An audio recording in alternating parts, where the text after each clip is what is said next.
Hello दोस्तों, स्वागत है आपका हमारे YouTube चैनल पर। दोस्तों, जिन्होंने इस चैनल को अभी तक सब्सक्राइब नहीं किया हुआ वे इस चैनल को सब्सक्राइब कर लें और साथ ही वीडियो को लाइक और शेयर जरूर करें। दोस्तों, हम स्टडी कर रहे हैं प्रेसिडेंट को, भारत के राष्ट्रपति जी को, और इसमें हमने पिछली क्लास में देखा था राष्ट्रपति की वीटो पावर्स के बारे में। तो वही दोस्तों, आज की इस क्लास में हम देखेंगे discretionary powers of president. Okay दोस्तों, वीडियो को लाइक और शेयर जरूर करें और इस वीडियो के लास्ट तक आप जरूर बने रहिएगा। दोस्तों, चलिए स्टार्ट करते हैं। दोस्तों, डिस्क्रिशनरी पावर्स ऑफ प्रेसिडेंट। दोस्तों, डिस्क्रिशनरी पावर्स क्या होती है ना। डिस्क्रिशनरी पावर का मतलब क्या रहता है? डिस्क्रिशनरी पावर का डिस्क्रिशनरी पावर्स का मतलब है दोस्तों, when president will take his executive decision on its own, when council of minister does not tells the president what to do। Okay, मतलब राष्ट्रपति जब डिसीजन ले, जब स्वयं अपने आप से डिसीजन ले, है ना। तो जैसे कि हमें मालूम है कि जो प्रेसिडेंट होते हैं, प्रेसिडेंट किस किस सलाह पर काम करते हैं, किसके एडवाइस पर अपने डिसीजंस लेते हैं? तो काउंसिल ऑफ मिनिस्टर्स की। जब काउंसिल ऑफ मिनिस्टर्स की एडवाइस से अपने डिसीजन ना ले, जब वो डिसीजन स्वयं अपने आप ले, है ना, तो जब उस डिसीजन स्वयं अपने आप लेंगे तो वही उनकी क्या होगी? डिस्क्रिशनरी पावर्स कहलाती है। Okay, when president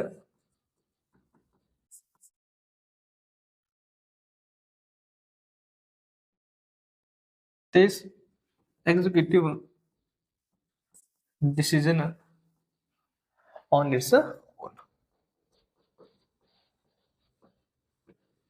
when council of minister does not tells the president what to do। Okay दोस्तों, ये जो पावर्स है, डिस्क्रिशनरी पावर है राष्ट्रपति की, ये ऑर्डिनरी सिचुएशंस में नहीं रहती है। ऑर्डिनरी सिचुएशंस में ऑर्डिनरी सिचुएशंस में ये नहीं रहती है। ये कब होती है? एक्स्ट्रा ऑर्डिनरी सिचुएशंस में। एक्स्ट्रा ऑर्डिनरी सिचुएशंस में ये डिस्क्रिशनरी पावर्स होती है। ओके, ये एक्स्ट्रा ऑर्डिनरी सिचुएशंस क्या है दोस्तों? इन्हें ही आज हम देखेंगे। जब एक्स्ट्रा ऑर्डिनरी सिचुएशन होती है तभी ही, है ना, उस केसेस में ही राष्ट्रपति अपनी डिस्क्रिशनरी पावर्स का इस्तेमाल करते हैं। तो इन्हीं डिस्क्रिशनरी पावर्स को हम डिटेल में थोड़ा सा डिस्कस करेंगे। तो सबसे पहली जो डिस्क्रिशनरी पावर है प्रेसिडेंट की, वो है दोस्तों, सबसे पहली जो डिस्क्रिशनरी पावर है ना, हम जानते हैं सस्पेंसिव वीटो। जैसे कि हमने लास्ट क्लास में भी बात करी थी, वीटो पावर्स में सस्पेंसिव वीटो, सस्पेंसिव वीटो। जो सस्पेंसिव वीटो है दोस्तों, ये डिस्क्रिशनरी पावर है राष्ट्रपति की। Discretionary power. और सस्पेंसिव वीटो का पता हमें कहां से चलता है दोस्तों? कौन सी प्रोविजन से? Article 74 clause 1। और सस्पेंसिव वीटो क्या होती है? सस्पेंसिव वीटो क्या होती है दोस्तों? हमने बताया था आपको कि जब पार्लियामेंट बिल को पास करके जब राष्ट्रपति के पास उनकी स्वीकृति के लिए भेजती है, तब राष्ट्रपति के पास एक ऑप्शन रहती है कि राष्ट्रपति को अगर लगे कि इस बिल के इन प्रोविजंस में लूप होल है या कमियां है ना, तो उनपे पुनः विचार करने के लिए राष्ट्रपति उस बिल को वापस पार्लियामेंट के पास भेज देती है। तो फिर पार्लियामेंट उस बिल को दोबारा पास करती है, या तो वो अमेंडमेंट के साथ पास कर दे या फिर बिना अमेंडमेंट के। फिर सेकेंड टाइम प्रेसिडेंट अब बाउंड होते हैं उस बिल पर अपने असेंट, अपनी स्वीकृति देने के लिए, है ना। तो सस्पेंसिव वीटो का पता हमें कहां से चलता है दोस्तों? आर्टिकल 74 क्लॉज 1 से पता चलता है। सस्पेंसिव वीटो क्या है दोस्तों? है ना, प्रेसिडेंट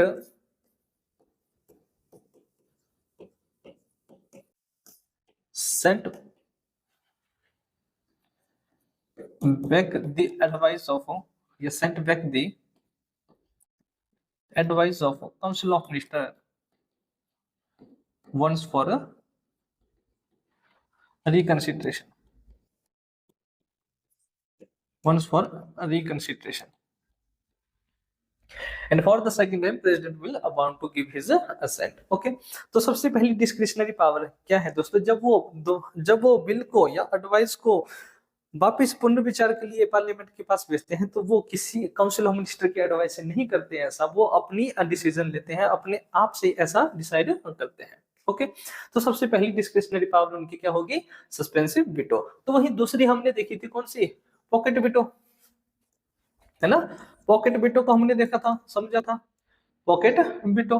और पॉकेट वीटो, है ना, पॉकेट वीटो का मतलब क्या होता है, जब कोई भी ऑर्डिनरी या फाइनेंशियल बिल जब राष्ट्रपति के पास उनकी स्वीकृति के लिए जाता है, तब है ना, तब फिर राष्ट्रपति उनके ऊपर उसके ऊपर कोई भी डिसीजन नहीं लेते हैं, ना ही तो वो रेटिफाई करते हैं, ना ही डिनाई करते हैं अपनी स्वीकृति देने से, ना ही उस बिल को पुनर्विचार के लिए वापस भेजते हैं, है ना।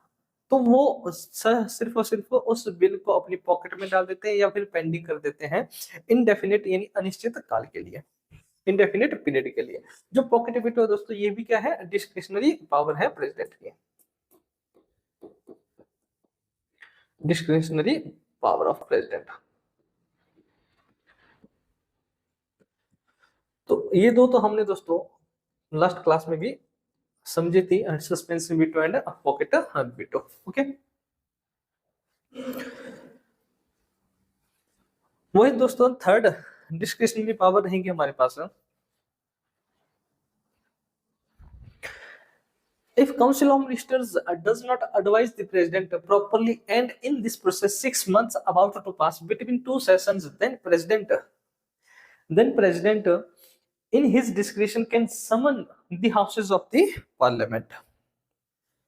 दोस्तों कॉन्स्टिट्यूशन में, है ना, कॉन्स्टिट्यूशन में एक प्रोविजन है पार्लियामेंट्री सेशन से, है ना, पार्लियामेंट्री सेशन से रिलेटेड कॉन्स्टिट्यूशन में हमारे पास एक प्रोविजन है। प्रोविजन क्या है कि there should be a maximum gap of 6 months between the two sessions of the parliament, है ना, क्या है, there should be a maximum gap of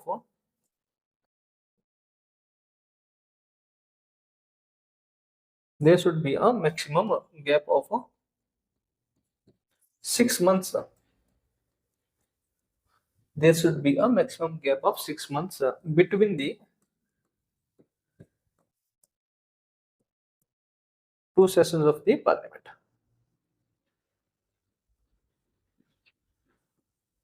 Between the two sessions of the parliament.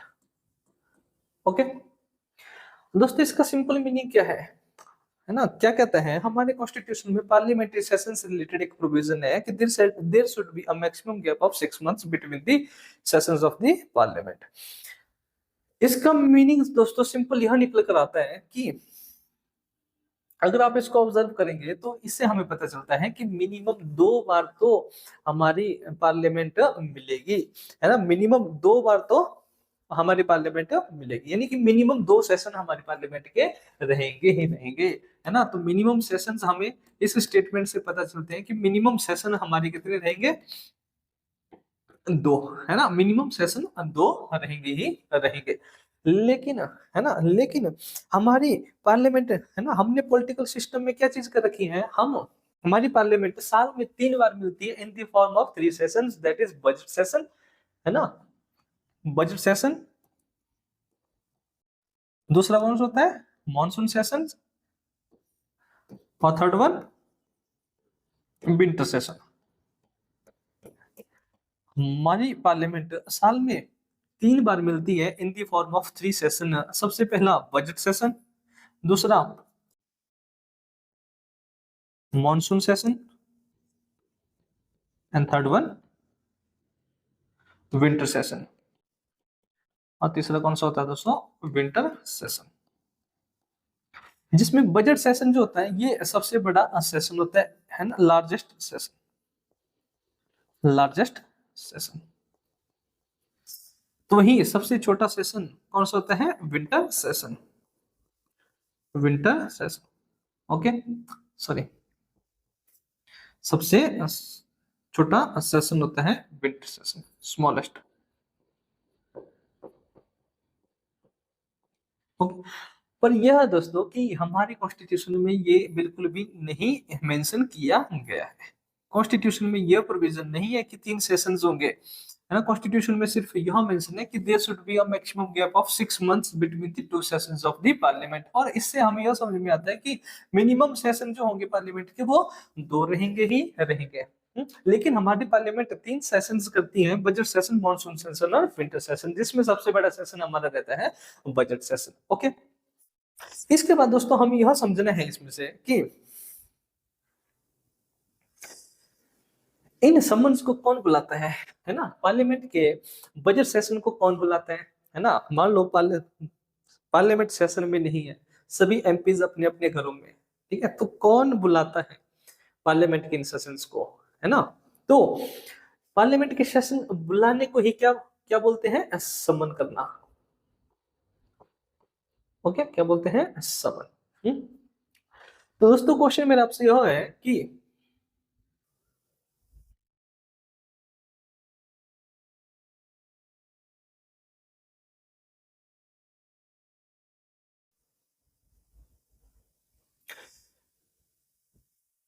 मेरा question दोस्तों ये है आपसे कि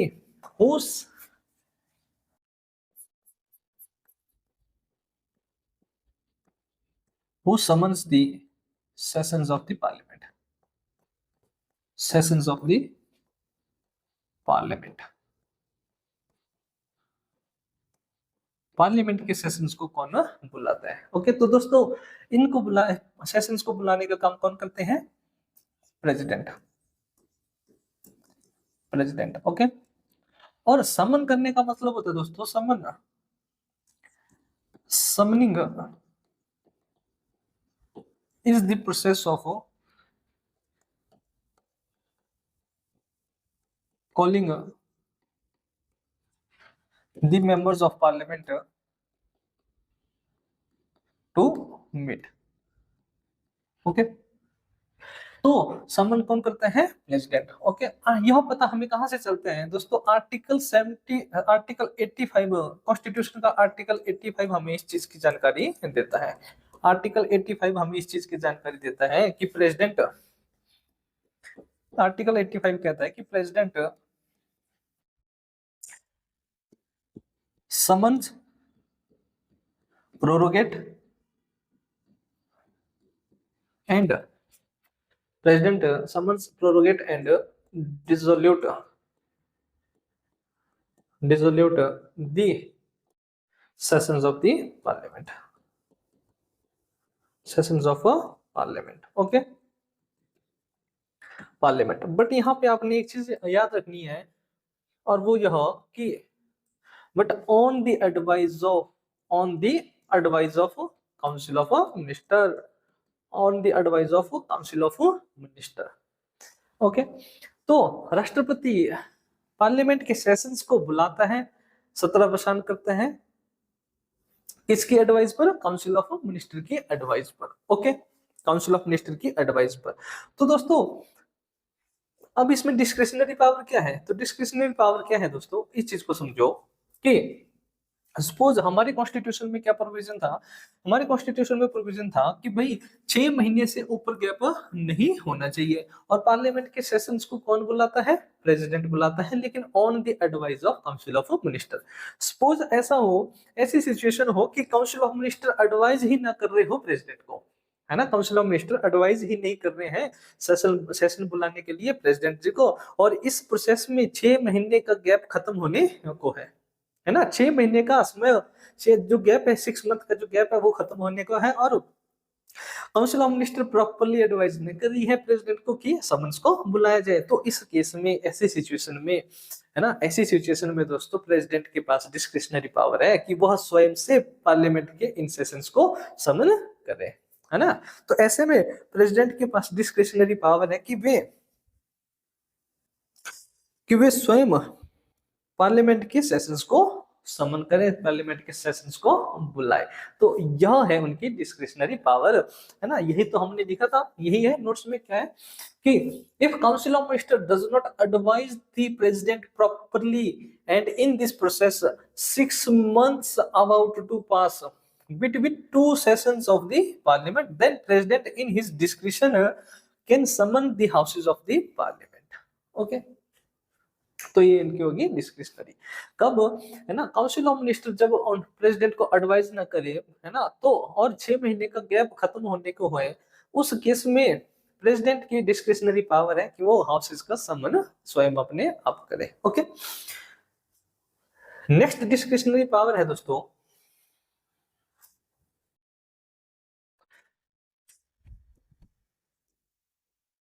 थर्ड है, ये थर्ड नंबर की है दोस्तों discretionary power. Third discretionary power है discretionary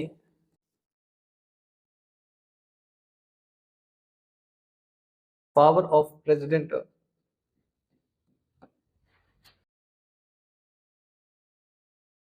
in appointment of prime minister. Okay दोस्तों, आर्टिकल, है ना, डिस्क्रिशनरी पावर जो है राष्ट्रपति को चुनने में, राष्ट्रपति की नियुक्ति करने में यह पावर रहती है, डिस्क्रिशनरी पावर रहती है प्रेसिडेंट के पास। अब इस चीज को समझो दोस्तों, है ना, जो आर्टिकल 75 है, आर्टिकल 75 जो है, आर्टिकल 75 ऑफ इंडियन कॉन्स्टिट्यूशन, यह कहता है prime minister shall be appointed by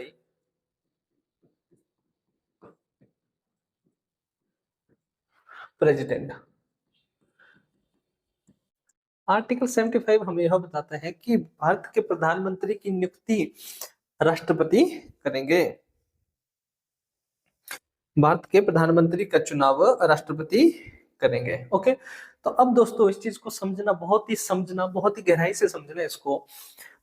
हमारे कॉन्स्टिट्यूशन में सिर्फ यह प्रोविजन है कि प्राइम मिनिस्टर की नियुक्ति कौन करेंगे, प्रेसिडेंट करेंगे। लेकिन प्रेसिडेंट किसकी नियुक्ति करेंगे हमारे कॉन्स्टिट्यूशन में कहीं पर भी मेंशन नहीं किया हुआ है ना।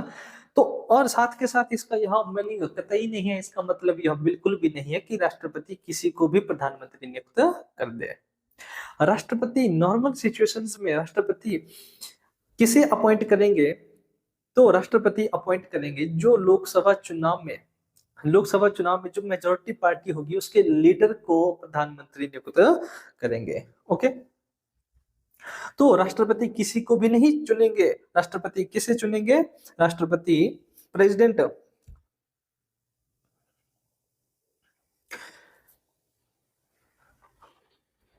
प्रेसिडेंट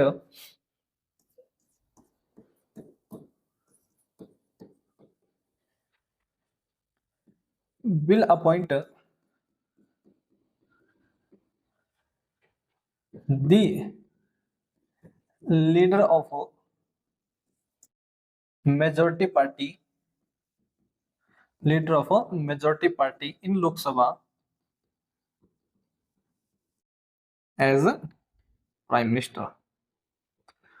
तो राष्ट्रपति किसी की भी नियुक्ति नहीं कर देंगे, राष्ट्रपति किसकी नियुक्ति करेंगे, जो लोकसभा चुनाव में जो मेजोरिटी पार्टी होगी उसके जो लीडर होंगे उसे अपॉइंट करेंगे प्रधानमंत्री, प्राइम मिनिस्टर। ओके, अब दोस्तों यह चीज कॉन्स्टिट्यूशन में यह चीज बिल्कुल कहीं पे भी मेंशन नहीं है, कॉन्स्टिट्यूशन में यह चीज बिल्कुल भी मेंशन नहीं है, लेकिन हमने अडॉप्ट कर रखा है पार्लियामेंट्री फॉर्म ऑफ गवर्नमेंट को। और पार्लियामेंट्री फॉर्म ऑफ गवर्नमेंट में यह कन्वेंशन है कि राष्ट्रपति किसे अपॉइंट करेंगे, जो मेजोरिटी पार्टी होगी लोकसभा के इलेक्शंस में उसके जो लीडर होगा, है ना, उसे अपॉइंट करेगी प्राइम मिनिस्टर, उसे अपॉइंट किया जाएगा प्राइम मिनिस्टर राष्ट्रपति के द्वारा।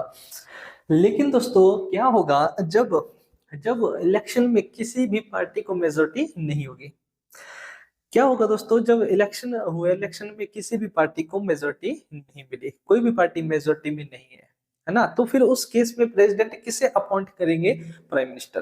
तो दोस्तों हम नेक्स्ट डिस्कशनरी क्या है कि जब no party has a clear majority, जब किसी भी पार्टी को क्लियर मेजोरिटी नहीं है लोकसभा में, है ना, then the president may exercise his personal discretion. ऐसे में अब, है ना। अभी तक हमने क्या समझा कि जब जो मेजोरिटी पार्टी होगी लोकसभा के चुनाव में, उसका जो लीडर होगा उसे प्राइम मिनिस्टर घोषित किया जाएगा, उसे प्राइम मिनिस्टर अपॉइंट किया जाएगा प्रेसिडेंट के द्वारा। लेकिन क्या होगा अगर कोई भी पार्टी मेजोरिटी में नहीं हो, जब कोई भी पार्टी मेजोरिटी में नहीं है तभी राष्ट्रपति के पास उनकी डिस्क्रिशनरी पावर है प्राइम मिनिस्टर को अपॉइंट करने में।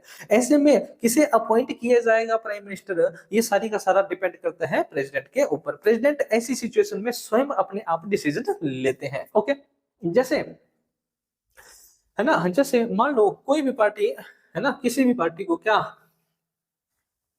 मान लो इलेक्शन के चुनाव हुए है ना, इलेक्शन के चुनाव हुए, अगर मैं कहूं कि ना तो बीजेपी को ना कांग्रेस को, ना बीजेपी को ना कांग्रेस को किसी, और ना ही किसी और पार्टी को, किसी को भी मेजोरिटी ना मिली, कोई भी पार्टी मेजोरिटी में ना रही है ना तो बीजेपी को मेजोरिटी मिली, ना तो कांग्रेस को मेजोरिटी मिली, ना तो कांग्रेस को मेजोरिटी मिली, है ना।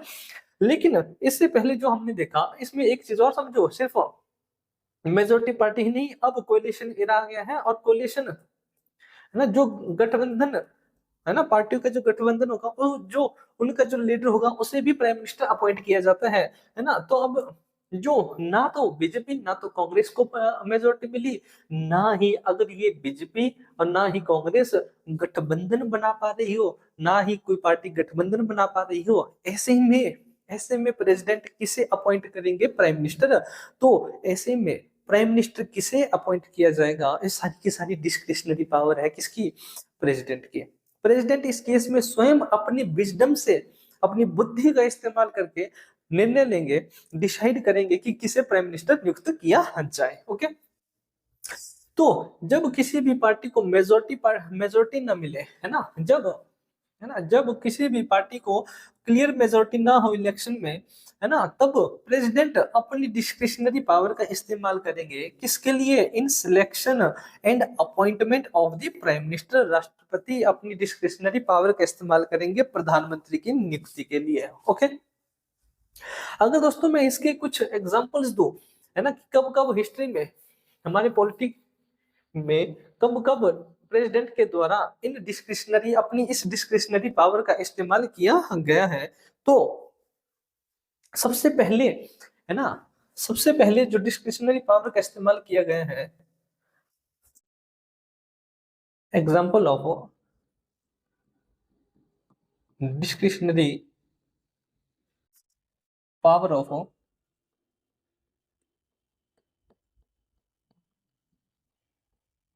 President in selection and appointment of prime minister. तो दोस्तों सबसे पहले इस डिस्क्रिशनरी पावर का इस्तेमाल किया गया था, सबसे पहले इस डिस्क्रिशनरी पावर का इस्तेमाल किया गया था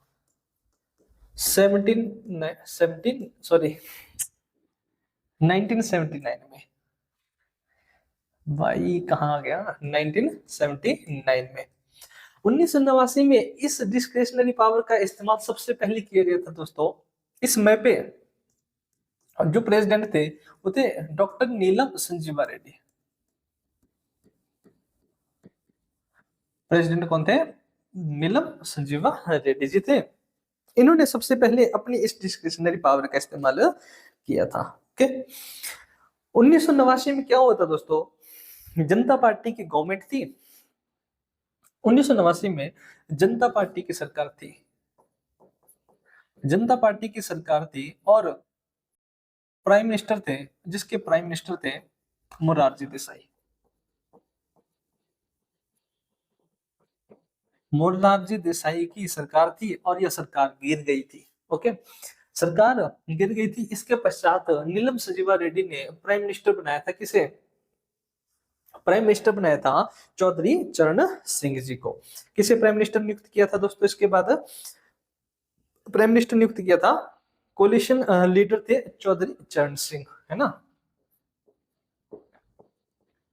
चरण सिंह। इन्हें अपॉइंट किया गया था प्राइम मिनिस्टर नीलम संजीवा रेड्डी के द्वारा। ओके, मोरारजी देसाई की सरकार गिर गई थी, फिर इन्होंने फ्रेश इलेक्शन की कॉल नहीं ली और अपॉइंट किया चरण सिंह, ये कोलिशन लीडर थे, ये कोलिशन लीडर थे। ओके, ये कोलिशन लीडर थे उस समय पे। तो वही दूसरी बार इस डिस्क्रिशनरी पावर का इस्तेमाल किया है दोस्तों 1996 में, 1996 में। ओके, 1996 में, अरे 1996 में इसका इस्तेमाल किया गया था, इस डिस्क्रिशनरी पावर का इस्तेमाल किया गया है। प्रेसिडेंट थे शंकर दयाल शर्मा जी, शंकर दयाल शर्मा जी। 1996 के समय में हमें दोस्तों इंडियन पॉलिटिकल सिस्टम में बहुत ही ज्यादा इंस्टेबिलिटी देखने को मिली। गवर्नमेंट, है ना, कोई भी स्टेबल गवर्नमेंट अब बन ही नहीं रही थी। जब 1996 में दोस्तों इलेक्शन के चुनाव हुए, लोकसभा के इलेक्शन हुए, इस लोकसभा के इलेक्शन में दोस्तों ना तो बीजेपी को मेजोरिटी मिली, ना ही कांग्रेस को मेजोरिटी मिली, ना ही किसी और पार्टी को मेजोरिटी मिली। ओके, किसी भी पार्टी को मेजोरिटी नहीं मिली, ना ही साथ के साथ ना ही बीजेपी अपना कोई गठबंधन बना पा रही थी, ना ही कांग्रेस गठबंधन बना पा रही थी किसी और पार्टी के साथ। ओके, तो ऐसे में क्या हुआ दोस्तों, अब ऐसे में हमें मालूम है कि प्रेसिडेंट के पास डिस्क्रिशनरी पावर है प्राइम मिनिस्टर को अपॉइंट करने की। ऐसे में प्रधानमंत्री किसे नियुक्त करेंगे, सारे के सारा डिपेंड करता है प्रेसिडेंट के ऊपर। प्रेसिडेंट स्वयं अपने आप इसका डिसीजन लेंगे कि किसे प्राइम मिनिस्टर नियुक्त किया जाएगा। ओके, तो अगर मैं बात करूं 1996 में, जब किसी भी पार्टी को मेजोरिटी नहीं मिली, ना तो बीजेपी को, ना कांग्रेस को, ना ही ये दोनों पार्टियां मेन पार्टियां थी, ना तो दोनों पार्टियां एक गठबंधन बना पा रही थी। हालांकि इसमें लार्जेस्ट पार्टी उभर के आई थी कौन सी, हालांकि इसमें लार्जेस्ट पार्टी उभर के आई थी बीजेपी। ओके, तो अब शंकर दयाल शर्मा जी को डिसाइड करना था कि किसे प्राइम मिनिस्टर नियुक्त किया जाए। तो शंकर दयाल शर्मा जी ने, है ना, इन्हें लगा कि बीजेपी में, उसमें पे लार्जेस्ट पार्टी थी बीजेपी, और बीजेपी को लीड कर रहे थे कौन, अटल बिहारी वाजपेयी जी, है ना, अटल बिहारी वाजपेयी जी ये लीड कर रहे थे, ये लीडर थे बीजेपी के। तो इन्हें लगा कि अटल बिहारी वाजपेयी जी, है ना, अटल बिहारी वाजपेयी जी, इन्हें लगा कि अटल बिहारी वाजपेयी जी को प्राइम मिनिस्टर बनाया जाए और ये, है ना, ये स्टेबल गवर्नमेंट बना सकते हैं। शंकर दयाल शर्मा जी ने अटल बिहारी वाजपेयी जी को प्राइम मिनिस्टर बनाया और इन्हें अपनी मेजोरिटी साबित करने के लिए कहा। अटल बिहारी वाजपेयी जी को, है ना, अपनी मेजोरिटी साबित करने के लिए कहा। ओके, तो जब अटल जी, है ना, और अपनी मेजोरिटी साबित करने के लिए दोस्तों, मेजोरिटी साबित करने के लिए लोकसभा में लाया जाता है confidence motion. Confidence motion Lok Sabha में लाया जाता है दोस्तों, कॉन्फिडेंस मोशन। ओके, अपनी मेजोरिटी को साबित करने के लिए, जैसे 13 दिन के पश्चात जब अपनी मेजोरिटी को साबित करने के लिए वोट ऑफ कॉन्फिडेंस हुआ, तो इसमें इसमें वोट ऑफ कॉन्फिडेंस हार गए, कॉन्फिडेंस मोशन हार गए बीजेपी, है ना, जिससे क्या हुआ जो अटल बिहारी वाजपेयी जी थे, है ना, 13 दिन तक इनकी सरकार रही और इन्हें रिजाइन करना पड़ा, है ना, इन्हें, यानी कि ये अपनी मेजोरिटी साबित नहीं कर पाए। ओके, तो अब ये तो अपनी मेजोरिटी साबित नहीं कर पाए, अब किसे प्राइम मिनिस्टर बनाया जाए, है ना, अब किसे प्राइम मिनिस्टर बनाया जाए, सारे का सारा खेला किसके हाथ में था, शंकर दयाल शर्मा जी। प्रेसिडेंट कौन थे, शंकर दयाल शर्मा जी।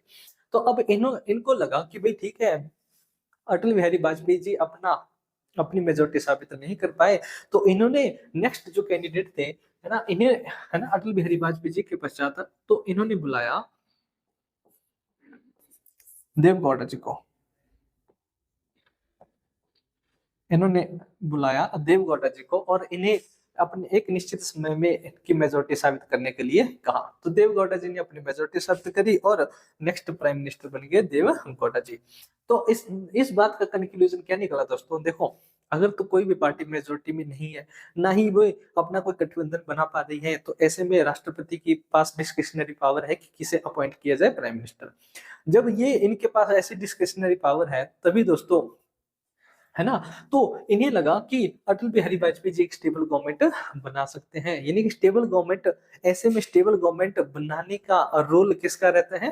प्रेसिडेंसी का, है ना, ताकि ताकि फ्रेश इलेक्शन कंडक्ट करवाने से बचा जा सके, है ना। फ्रेश इलेक्शन का मतलब है बहुत ज्यादा खर्चा, इकोनॉमी पे बहुत ज्यादा खर्चा। ओके, तो ये थी सेकंड एग्जांपल कि कब, है ना, सबसे पहले हमने देखा 1979 में नीलम संजीवा रेड्डी जी ने अपना इस डिस्क्रिशनरी पावर का इस्तेमाल किया था। फिर हम देखा कि जो प्रेसिडेंट शंकर दयाल शर्मा जी थे, इन्होंने इस डिस्क्रिशनरी पावर का इस्तेमाल किया। ओके, अब दोस्तों एक और चीज है राष्ट्रपति के चुनाव से ही रिलेटेड, राष्ट्रपति सॉरी प्रधानमंत्री के चुनाव से रिलेटेड, और वो क्या है? और वो यह है कि जब जब सपोज मान लो कोई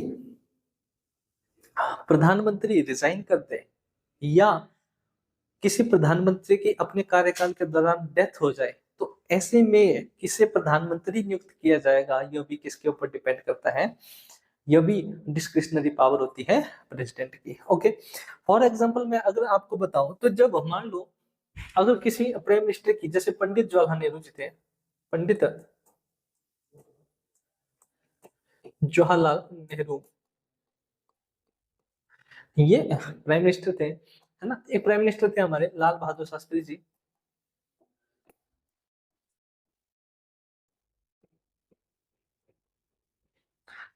तो इनकी डेथ हो गई थी अपने कार्यकाल के दौरान, इनकी डेथ हुई थी दोनों की ही,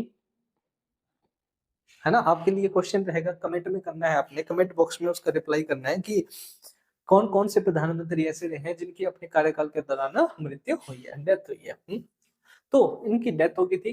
तो ऐसे में जब डेथ हो गई थी या रिजाइन कर जाए, ऐसे में कन्वेंशन है कि प्रेसिडेंट, ऐसे में कन्वेंशन है कि president,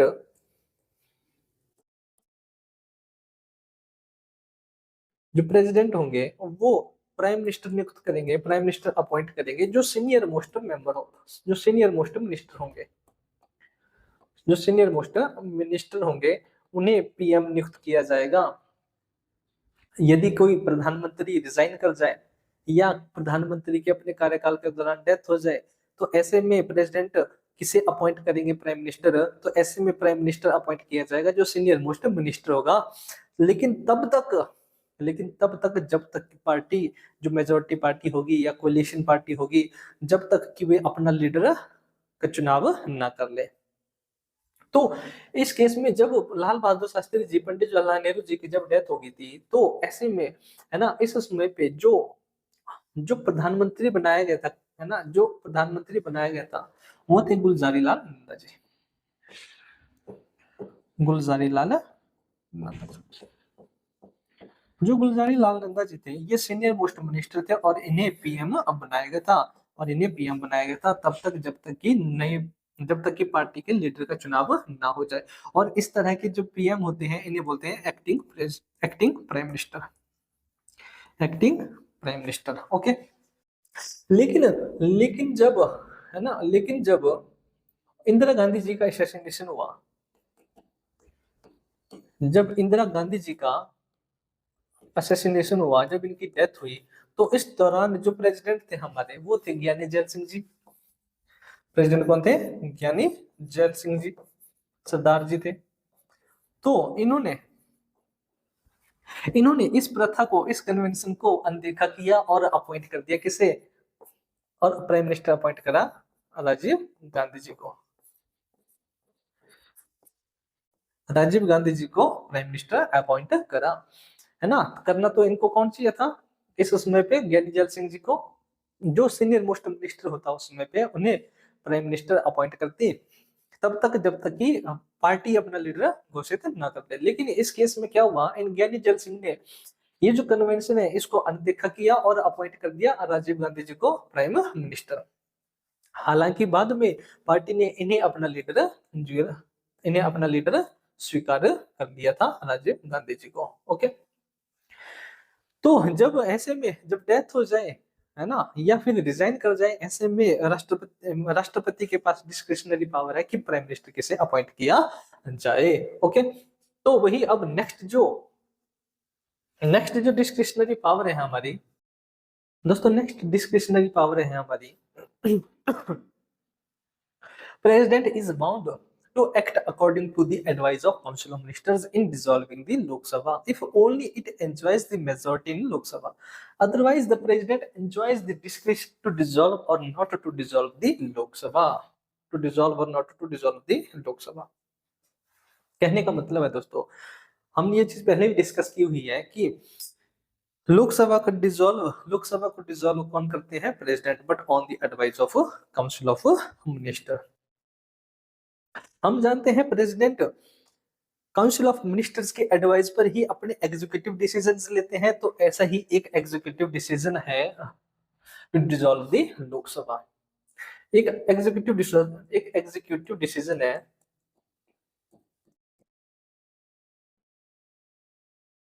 to dissolve the Lok Sabha,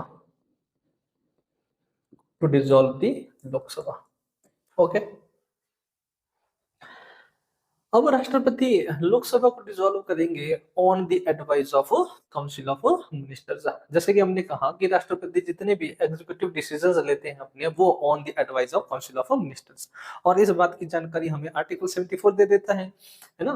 तो टू डिसॉल्व द लोकसभा एक एग्जीक्यूटिव डिसीजन है लोकसभा को डिसॉल्व करने का, और हम जानते हैं लोकसभा को डिसॉल्व किया जाएगा on the advice of council of ministers, on the advice of council of ministers। Okay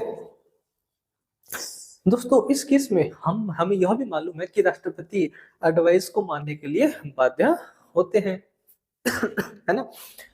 suppose, है ना, सपोज मान लो, अब एक चीज समझो आप,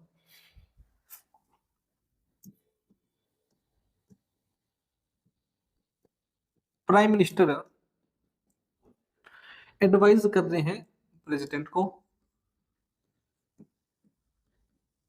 प्राइम मिनिस्टर एडवाइज कर रहे हैं प्रेसिडेंट को कि लोकसभा को डिसॉल्व किया जाए, तो प्रेसिडेंट इस एडवाइस को मानने के लिए बाध्य, या इस एडवाइस को तभी मानेंगे जब ये काउंसिल ऑफ मिनिस्टर्स, है ना, जब ये काउंसिल ऑफ मिनिस्टर किस में होगी?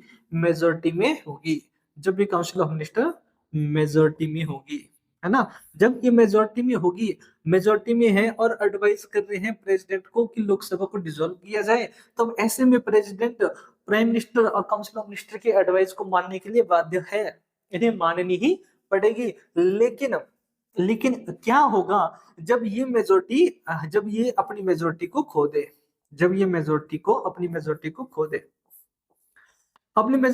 दे, फिर एडवाइस करे प्रेसिडेंट को कि लोकसभा को डिसॉल्व किया जाए, तो ऐसे में राष्ट्रपति उसकी इस एडवाइस को मानने के लिए बाध्य नहीं होंगे। कब बाध्य नहीं होंगे? जब काउंसिल ऑफ मिनिस्टर अपनी मेजोरिटी खो चुके होंगे। सिंपल कि जब सरकार गिर गई होगी, फिर सरकार अगर प्रेसिडेंट को, है ना, एडवाइस करे कि लोकसभा को डिसॉल्व किया जाए, तो उस केस में प्रेसिडेंट उनकी इस एडवाइस को मानने के लिए बिल्कुल भी बाध्य नहीं होंगे। ऐसे में क्या किया जाए? लोकसभा को डिसॉल्व किया जाए या लोकसभा को डिसॉल्व नहीं किया जाए, ये सारी की सारी पावर किसकी है? प्रेसिडेंट की। तो यह भी क्या है? इनकी डिस्क्रिशनरी पावर है। जैसे कि हमने लिखा है, president is bound to act according to the advice of council of minister. राष्ट्रपति काउंसिल ऑफ मिनिस्टर के एडवाइस को मानने के लिए बाध्य हो गए, है ना, कब? इन डिसॉल्विंग दी लोकसभा। लेकिन तब होंगे जब काउंसिल ऑफ मिनिस्टर मेजोरिटी में होंगे लोकसभा में। अदरवाइज अगर नहीं होंगे तो उस केस में प्रेसिडेंट के पास, है ना, पूरी की पूरी डिस्क्रिशनरी पावर है कि वे लोकसभा को डिसॉल्व करे या ना करे। ओके, इसको एग्जांपल से समझो। हुआ क्या दोस्तों, 1999 में क्या हुआ? 1999 में 1999 में रूल कर रही थी बीजेपी। ओके, रूल कर रही थी दोस्तों बीजेपी। और इस समय पे जो प्रेसिडेंट थे,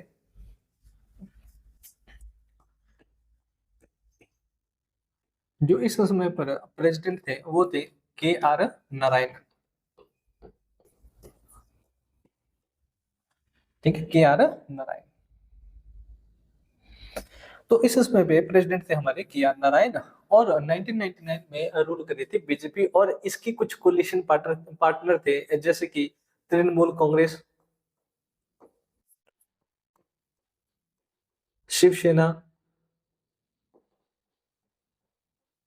AIA, DMK, है ना, ऐसे कुछ इनके कोलिशन पार्टनर्स थे। शिरोमणि अकाली दल हो गया, शिरोमणि अकाली दल, ये भी इनके कोलिशन पार्टनर थे, शिरोमणि अकाली दल। बीजेपी रूल कर रही थी, और बीजेपी में प्राइम मिनिस्टर कौन थे? दोबारा से Atal Bihari Vajpayee ji. President prime minister कौन थे? अटल बिहारी वाजपेयी जी। हुआ क्या दोस्तों, 1999 में बीजेपी को अपनी मेजोरिटी साबित करने के लिए लेके आना पड़ा वोट ऑफ कॉन्फिडेंस मोशन। तो ये बात आपने ध्यान रखनी है कि मेजोरिटी साबित करने के लिए लेकर आना पड़ता है कॉन्फिडेंस मोशन। और कॉन्फिडेंस मोशन सिर्फ और सिर्फ कहाँ पे पास किया जाता है, कहाँ पे इंट्रोड्यूस किया जाता है? लोकसभा में। कॉन्फिडेंस मोशन और no confidence motion. No confidence motion अविश्वास प्रस्ताव लेकर आया जाता है अपोजिशन पार्टी के द्वारा, और तो वही कॉन्फिडेंस मोशन लेकर आया जाता है मेजोरिटी पार्टी के द्वारा, गवर्नमेंट के द्वारा अपनी मेजोरिटी को साबित करने के लिए। हुआ क्या दोस्तों, है ना, बीजेपी इसमें लार्जेस्ट पार्टी थी, बीजेपी लार्जेस्ट पार्टी थी, और एनडीए है ना, ये कोला नेशनल डेमोक्रेटिक अलायंस, ये था उस समय पे अलायंस, ठीक है, गठबंधन, जिसमें बीजेपी मेजोरिटी पार्टी थी, जिसके लीडर कौन थे? अटल बिहारी वाजपेयी जी। कोलिशन गवर्नमेंट थी, ये केस थी, गठबंधन सरकार थी दोस्तों, कोलिशन गवर्नमेंट थी। हुआ क्या, जब 1999 में, है ना, एनडीए बीजेपी के द्वारा या एनडीए के द्वारा क्या लेकर आया गया? कॉन्फिडेंस मोशन लेकर आया गया अपनी मेजोरिटी को साबित करने के लिए। जब वोट ऑफ कॉन्फिडेंस हुआ, जब वोटिंग हुई कॉन्फिडेंस मोशन पर, तो जो AIADMK पार्टी थी, AIADMK पार्टी थी, इनके लीडर थे जयललिता जी, जयललिता, है ना। तो इन्होंने अपना सपोर्ट वापस ले लिया, इन्होंने अपना सपोर्ट क्या ले लिया? वापस ले लिया, सपोर्ट वापस ले लिया। तो वही वही बीजेपी क्या होगी? कॉन्फिडेंस मोशन को हार जाती है बाई 1 वोट, एक वोट से वोट ऑफ कॉन्फिडेंस हार जाती है, यानी कि सरकार अब गिर गई, सरकार गिर गई, सरकार गिर गई। एक वोट से कॉन्फिडेंस मोशन हार जाती है और सरकार गिर जाती है। अब क्या होता है दोस्तों, अब होता है कि जो जो अटल बिहारी वाजपेयी जी है ना, अटल बिहारी वाजपेयी जी, इन्हें रिजाइन करना पड़ता है, रिजाइन करना, है ना। जब वोट ऑफ कॉन्फिडेंस इन्होंने हार गए, फिर अटल बिहारी वाजपेयी जी क्या करते हैं? प्रेसिडेंट KR नारायणन को एडवाइस करते हैं, KR नारायणन को एडवाइस करते हैं कि लोकसभा को डिसॉल्व किया जाए, टू डिसॉल्व दी लोकसभा,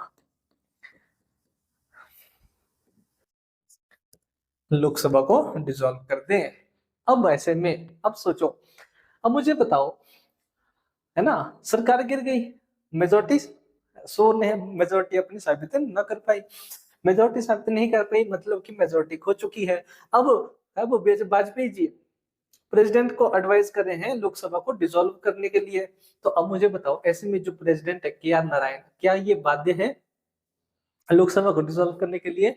नहीं, ये अब बाउंड नहीं है, क्योंकि गवर्नमेंट ने क्या कर दी है? मेजोरिटी अपनी खो दी है। तो अब ऐसे में प्रेसिडेंट की डिस्क्रिशनरी पावर है, इनकी डिस्क्रिशनरी पावर है कि ये क्या डिसीजन लेंगे, कि ये क्या लोकसभा को डिसॉल्व करेंगे या लोकसभा को डिसॉल्व नहीं करेंगे, किसी और कैंडिडेट को प्राइम मिनिस्टर अपॉइंट करेंगे। तो उस टाइम पे 1999 में अगर मैं कहूँ तो के आर नारायणन ने क्या डिसीजन लिया, इन्होंने डिसीजन लिया कि चलो लोकसभा को डिसॉल्व कर दिया जाए। लेकिन लोकसभा को डिसॉल्व उन्होंने करा, लेकिन on the advice of prime minister नहीं, वाजपेयी के कहने से उन्होंने उस समय पे लोकसभा को डिसॉल्व नहीं किया। वो उनकी डिस्क्रिशनरी पावर है कि वो क्या करेंगे। तो उन्होंने, लेकिन उनको लगा कि अब कोई भी ऐसा लीडर नहीं है जो अपनी एक स्टेबल गवर्नमेंट बना पाए, तो ऐसे करके इन्होंने क्या कर दिया, फ्रेश इलेक्शन की कॉल ले ली। तो इन्होंने फ्रेश इलेक्शन के लिए बोला और लोकसभा को डिसॉल्व कर दिया और फ्रेश इलेक्शन के लिए कॉल की। ओके, लेकिन इन्होंने यह लोकसभा को डिसॉल्व किया तो अपनी डिस्क्रिशनरी से किया, ना कि किसके कहने पे, अटल बिहारी वाजपेयी जी के कहने पे। तो ये है दोस्तों, ये है डिस्क्रिशनरी पावर कि जब जब लोकसभा को डिसॉल्व करने की बात हो, नॉर्मल सिचुएशन में हमने कहा दोस्तों कि जितनी भी डिस्क्रिशनरी पावर है ये एक्स्ट्रा ऑर्डिनरी सिचुएशंस में ही होगी। नॉर्मल सिचुएशंस में राष्ट्रपति के पास ये डिस्क्रिशनरी पावर नहीं रहती है ना। जैसे हमने कहा कि जब पार्टी मेजोरिटी में है, काउंसिल ऑफ मिनिस्टर मेजोरिटी में है, जब वो एडवाइस करेंगे प्रेसिडेंट को कि लोकसभा को डिसॉल्व कर दिया जाए, तो लोकसभा को डिसॉल्व करने के लिए प्रेसिडेंट जी बाध्य होंगे, उनको वो एडवाइस माननी ही पड़ेगी। अगर मेजोरिटी खो चुके होंगे तो फिर प्रेसिडेंट की डिस्क्रिशनरी पावर है, अगर खो चुकी है तो अब ऐसे में ये एक्स्ट्राऑर्डिनरी सिचुएशन बनती है, ऐसे में प्रेसिडेंट के पास डिस्क्रिशनरी पावर है कि वो क्या डिसाइड करेंगे। ओके, तो नेक्स्ट डिस्क्रिशनरी पावर देखते हैं हम। नेक्स्ट डिस्क्रिशनरी पावर है दोस्तों, यह भी इंपॉर्टेंट पावर है कि if if there is a caretaker government, अगर तो केयरटेकर गवर्नमेंट है ना, केयरटेकर गवर्नमेंट है, और केयरटेकर गवर्नमेंट क्या डिसाइड करेगी, क्या डिसीजन लेगी, क्या डिसीजन नहीं लेगी, यह कौन डिसाइड करेंगे, प्रेसिडेंट जी। अब इसको समझो क्या है दोस्तों। जैसे हमने कहा, अगर मैं बात करता हूं मैं 1996 की, ठीक है, 1996 में,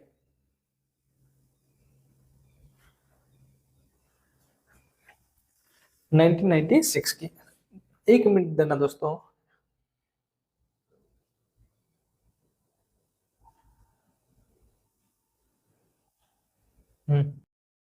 सही है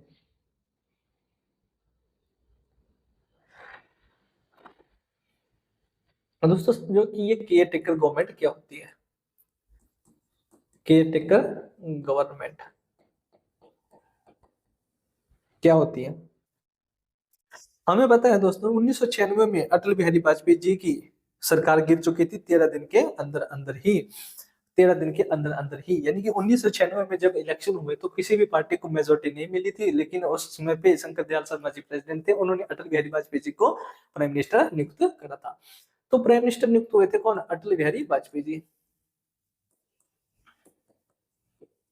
मैं आपको बताना चाहता हूँ कि ये केयर टेकर गवर्नमेंट क्या होती है, अटल बिहारी वाजपेयी जी। तो अटल बिहारी वाजपेयी जी प्राइम मिनिस्टर बने थे कब, किस डेट को बने थे, 16 मई 1996 को, 16 मई 1996 को, 1996 को ये प्राइम मिनिस्टर बने थे। और हम जानते हैं कि 13 दिन के अंदर अंदर ये अपनी मेजोरिटी साबित नहीं कर पाए थे, और 28 मई 1996 को इन्हें अपना रिजाइन करना पड़ा था, वाजपेयी जी को। ओके, तो जो 13 दिन की सरकार थी दोस्तों, ये सबसे, जो लोकसभा का जो सबसे छोटा कार्यकाल रहे हैं वो रहे हैं 13 वर्षों का, सॉरी 13 दिनों का, ठीक है। सबसे कम समय तक जो प्राइम मिनिस्टर रहे हैं वो अटल बिहारी वाजपेयी जी हैं। हम मुझे एक बताओ, तो 28 मई 1996 को ये अपनी मेजोरिटी साबित नहीं कर पाए थे, कॉन्फिडेंस मोशन हार चुके थे, तो इन्हें रिजाइन करना पड़ा था 28 मई 1996 को। तो मुझे एक चीज बताओ, क्या 28 मई को ही इन्हें अपना ऑफिस छोड़ना पड़ा, क्या ये अपने ऑफिस से बाहर चले गए 28 मई को ही, तो नहीं, है ना। ऐसे में अगर रिजाइन कर दे कोई भी प्राइम मिनिस्टर, या सरकार गिर जाए, तो अब मुझे हमें बताओ, जो इसके बाद जो नए प्राइम मिनिस्टर बने थे, देव गौड़ा जी न्यू प्राइम मिनिस्टर बने थे, वो बने थे 1 जून 1996, 1 जून 1996, 3 डेज का, 3 दिनों तक। अब देखो 28 मई 1996 को वाजपेयी जी ने रिजाइन करा, तो वाजपेयी जी इसी दिन से अपने ऑफिस से नहीं निकले थे। ये अपने ऑफिस में तब तक बने रहेंगे जब तक कि नए प्राइम मिनिस्टर अपना पद ग्रहण ना कर ले। प्रधानमंत्री, जब तक नए प्रधानमंत्री की नियुक्ति ना हो जाए तब तक ये अपने पद पे बने रहेंगे। तो ये अब ऐसे में ये जो 3 दिन का पीरियड है, 3 दिन का पीरियड है, इसी पीरियड में ये कहलाएंगे, है ना, इनकी जो सरकार होगी ये कहलाएगी caretaker government, caretaker government. इनकी जो सरकार होगी यह कहलाएगी केयर टेकर गवर्नमेंट। ओके, तो केयर टेकर गवर्नमेंट दोस्तों क्या डिसाइड करेगी, है ना। अब ऐसा है कि मेजोरिटी खो चुकी थी। अब अटल बिहारी वाजपेयी की गवर्नमेंट इन 3 दिनों में क्या डिसाइड करेगी, क्या डिसीजन लेगी, क्या डिसीजन नहीं लेगी, यह डिस्क्रिशनरी पावर है, यह डिसाइड करते हैं कौन, प्रेसिडेंट साहब। अब ऐसे में प्रेसिडेंट की पावर ज्यादा हो जाती है प्राइम मिनिस्टर से। यह डिसाइड करेंगे कि प्राइम मिनिस्टर को क्या डिसीजन लेंगे और क्या डिसीजन नहीं लेंगे, ये सारा का सारा डिसाइड कौन करते हैं, प्रेसिडेंट जी। लेकिन कब, तब जब केयर टेकर गवर्नमेंट हो। दोस्तों केयर टेकर गवर्नमेंट इसका मतलब है नॉर्मल सिचुएशन नहीं है, एक्स्ट्रा ऑर्डिनरी सिचुएशन है, तो ऐसे में डिस्क्रिशनरी पावर आ जाती है किसकी, प्रेसिडेंट की, है ना। तो केयर टेकर गवर्नमेंट क्या डिसाइड करेगी, क्या डिसाइड नहीं करेगी, यह डिसीजन कौन लेगा, प्रेसिडेंट। ओके, तो यह प्रेसिडेंट की एक डिस्क्रिशनरी पावर है कि जब what are the works that should be done by caretaker government or what works should not be done will be decided by president on its discretion। Okay, तो यह राष्ट्रपति की डिस्क्रिशनरी पावर है। Next दोस्तों, next discretionary power है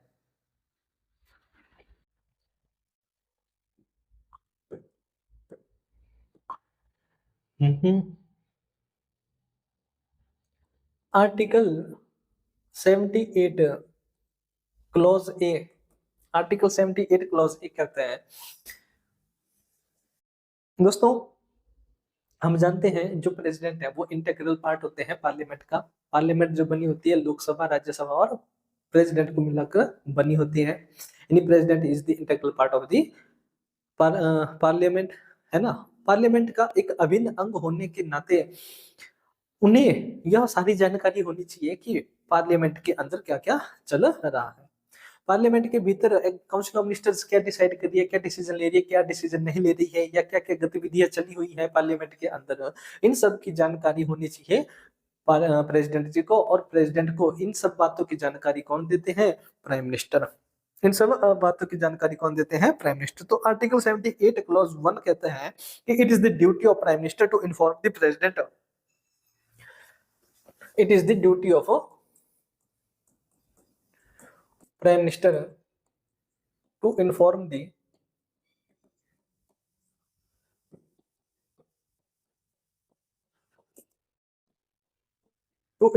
president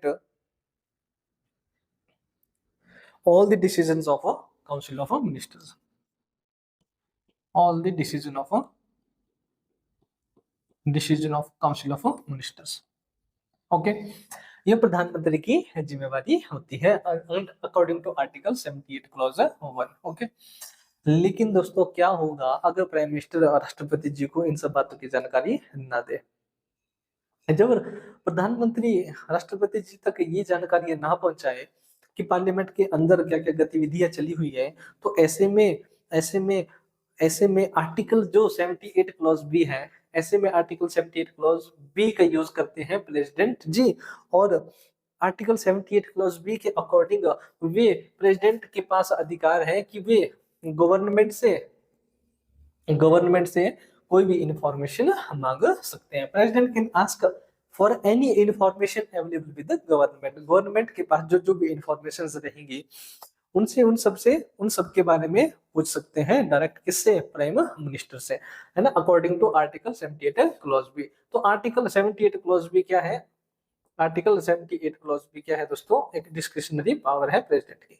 अब ये भी क्या है, एक्स्ट्राऑर्डिनरी सिचुएशन है। नॉर्मल सिचुएशंस में क्या है कि प्रेसिडेंट की प्राइम मिनिस्टर की ड्यूटी रहेगी कि प्रेसिडेंट को हर एक बात की जानकारी दे जो पार्लियामेंट के अंदर चला हुआ है। जब वो जानकारी ना दे तो इसको हम एक एक्स्ट्राऑर्डिनरी सिचुएशन मानेंगे, और ऐसे में प्रेसिडेंट के पास डिस्क्रिशनरी पावर है कि वह ऐसी इंफॉर्मेशन मांग सकते हैं, कोई भी इंफॉर्मेशन मांग सकते हैं जो गवर्नमेंट के पास अवेलेबल होगी। ओके, और यानी कि आर्टिकल 78 क्लॉज भी क्या है, हमारी एक डिस्क्रिशनरी पावर है। ओके, तो अभी तक हमने क्या क्या डिस्क्रिशनरी पावर देखी दोस्तों प्रेसिडेंट के।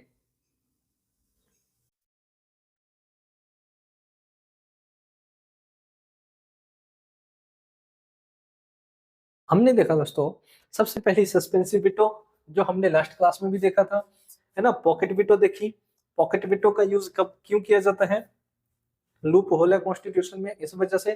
फिर हमने देखा कि मैक्सिमम गैप 6 मंथ का होता है, जब 6 मंथ पास होने को हो और प्राइम मिनिस्टर एडवाइज ना करे, काउंसिल ऑफ मिनिस्टर एडवाइज ना करे किसी प्रेसिडेंट को कि समन किया जाए हाउस को, तो ऐसे में प्रेसिडेंट के पास डिस्क्रिशनरी पावर है कि वह क्या कर दे, स्वयं हाउस को समन कर दे, है ना। जब कोई भी पार्टी मेजोरिटी में ना हो और ना ही कोई पार्टी गठबंधन बना पा रही हो, तो ऐसे में प्रेसिडेंट के पास डिस्क्रिशनरी पावर है कि वो किस व्यक्ति का चुनाव करेगी प्राइम मिनिस्टर के लिए, है ना। नेक्स्ट हमने देखा प्रेसिडेंट, है ना, प्रेसिडेंट काउंसिल ऑफ मिनिस्टर की एडवाइस मानने के लिए बाध्य होते हैं इन डिसॉल्विंग दी लोकसभा, लोकसभा का डिसॉल्व करने के लिए, लेकिन वो तभी एडवाइस एक्सेप्ट करेंगे, तभी एडवाइस को मानेंगे जब जब काउंसिल ऑफ मिनिस्टर मेजोरिटी में होंगे। अगर मेजोरिटी खो चुके होंगे तो फिर ऐसे में डिस्क्रिशनरी पावर रहती है प्रेसिडेंट की कि वो क्या डिसाइड करे, लोकसभा को डिसॉल्व करे या लोकसभा को डिसॉल्व ना करे, है ना। तो जो केयर टेकर गवर्नमेंट होती है वो, है ना, वो क्या डिसाइड करेगी। नॉर्मली केयर टेकर गवर्नमेंट दोस्तों जो डेली रूटीन वर्क होती है, जो डेली रूटीन वर्क्स होते हैं, है ना, रूटीन वर्क्स, उन पे ही डिसाइड, उन पे ही डिसीजन लेती है। जो क्रिटिकल डिसीजन होते हैं वो डिसाइड करती है प्रेसिडेंट।